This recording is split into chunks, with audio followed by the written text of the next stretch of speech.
Poďme si rozoberať základné pojmy štatistiky pekne po poriadku. Skupina prvkov, ktoré sú predmetom štatistického skúmania a ktoré majú nejakú spoločnú vlastnosť, nazývame štatistický súbor.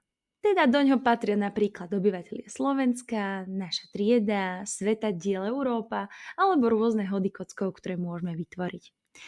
Počet prvkov štatistického súboru, teda na koľkých obyvateľoch robím náš výskum, prieskum, počet žiakov triede, počet krajín Európy, ktoré sa zapojili, tak to je rozsah štatistického súboru. Štatistická jednotka je prvok štatistického súboru, teda každý jeden žiak triedy, každý obyvateľ Slovenska ako zahlasoval, ako sa rozhodol, čo nám povedal a podobne.